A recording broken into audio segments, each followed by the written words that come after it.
aussi une responsabilité occidentale. On a une responsabilité bien sûr dans l'invasion de l'Irak. L'invasion de l'Irak, c'est ce qui est américaine, elle est britannique, et c'est elle qui va produire la résistance irakienne, qui ensuite va produire Al-Qaïda en Irak, qui est l'embryon de l'EI. On a aussi une responsabilité occidentale dans le pourrissement de la situation en Syrie. Les révolutionnaires syriens ont prié, ont supplié l'Occident de les soutenir, n'ont jamais eu de soutien décisif. Résultat, cette révolution a dégénéré en guerre civile, et ça aussi c'est une responsabilité qui a produit du terrorisme islamiste. Mais justement, à propos de ce soutien, l'armée syrienne libre, elle a quand même reçu une aide matérielle et parfois financière. Du coup, qu'est-ce que vous aurez attendu de plus L'une des principales demandes de l'armée syrienne libre et des révolutionnaires syriens dans leur ensemble, c'était de faire arrêter les massacres. Ce qu'ils voulaient, c'était une résolution qui permette de décrédibiliser Bachar, qui permette de mettre un terme au bombardement. Il faut garder à l'esprit que l'immense majorité des morts civiles de ce conflit viennent des bombardements, d'abord par les barils d'explosifs du régime, ensuite par les bombes russes. Et ce qu'ils voulaient, c'était qu'on mette un terme à ces bombardements. Après, que ce terme passe par la mise en œuvre par le Conseil de sécurité de l'ONU d'une zone d'exclusion aérienne, ou que ça passe par la livraison d'armes anti-aériennes qui aurait permis aux rebelles de mettre en place eux-mêmes cette zone d'exclusion aérienne, c'est un détail. Ce qu'ils voulaient, c'était qu'on arrête de les massacrer et qu'ils arrêtent de se battre avec une main dans le dos. Parce que il n'y a que du côté du régime qu'on avait une armée aérienne. Les rebelles n'en avaient pas, et donc le combat était inégal. Du coup, maintenant, on va passer un peu donc au profil des djihadistes, de la radicalisation.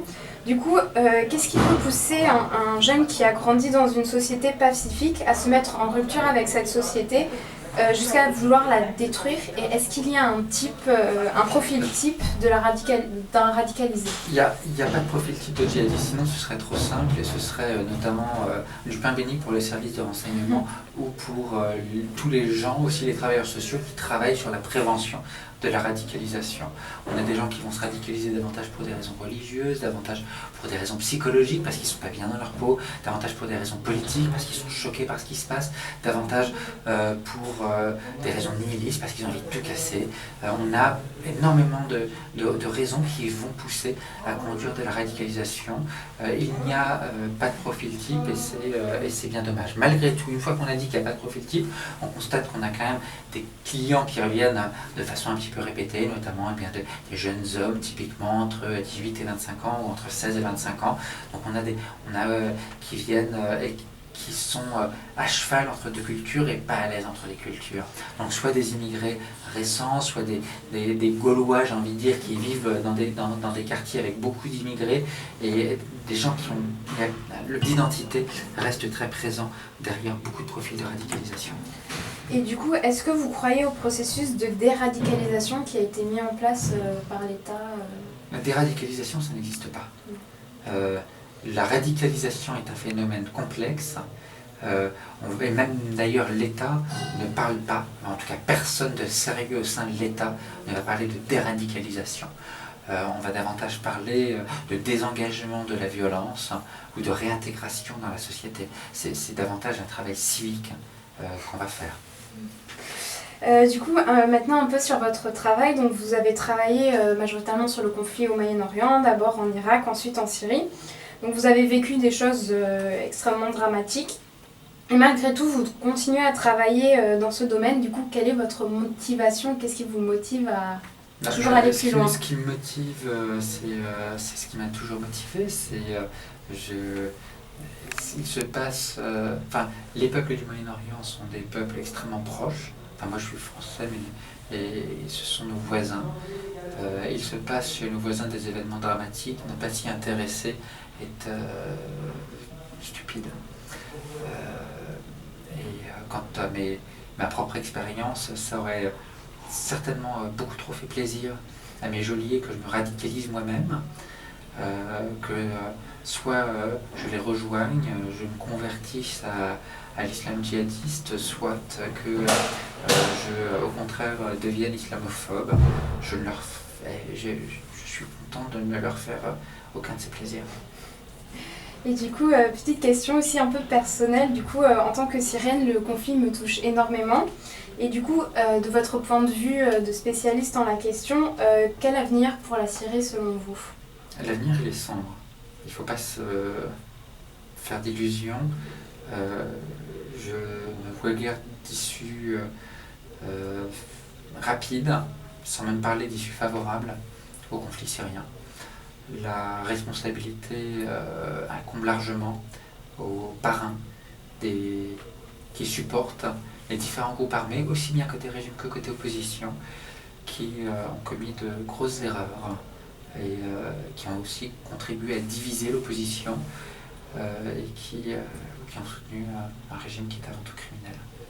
D'accord, merci beaucoup. Donc maintenant on va passer à une petite question qui est en lien avec notre association Istanbul Night.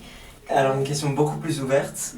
Pour définir un peu Istanbul Night, nous nous définissons comme un groupe de volontaires qui essayent de développer des activités avec un certain impact social.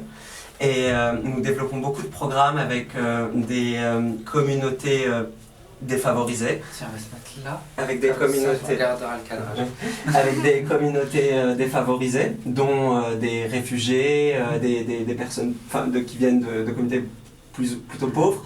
Et nous voudrions avoir vos conseils pour intégrer des mesures un peu préventives, pour prévenir un peu la radicalisation de ces populations défavorisées dans nos programmes. Ma réponse, elle est à la fois simple et infaisable. Du boulot pour tout le monde. Oui, vous parliez de l'importance de la société civile dans la prévention de la radicalisation. Comment ? La société civile, elle va être là pour faire un petit peu l'enrobage social, pour accompagner les gens, pour leur dire t'es intéressant, t'as un rôle à jouer, tu existes, pour conforter en quelque sorte l'identité, l'ego de la personne, parce que au départ on se rend compte qu'il y a beaucoup de blessures d'ego, de blessures d'identité qui vont produire de la radicalisation. Le problème, c'est que derrière énormément de conflits, et notamment dans la région, on se rend compte qu'on a des enjeux économiques et que les personnes qui s'engagent et qui prennent les armes sont des gens qui n'ont pas de boulot.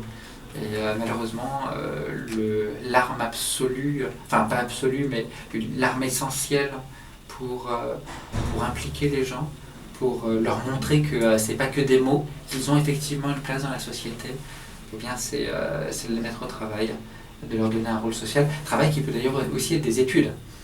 Pour les plus jeunes, être étudiant, c'est un emploi, mais c'est de les mettre au travail. Et pour ça, malheureusement, il faut une quantité de ressources dont très peu d'acteurs disposent. C'est ce à quoi nous œuvrons, donc c'est justement parfait. Ouais. Ok, merci beaucoup pour votre temps.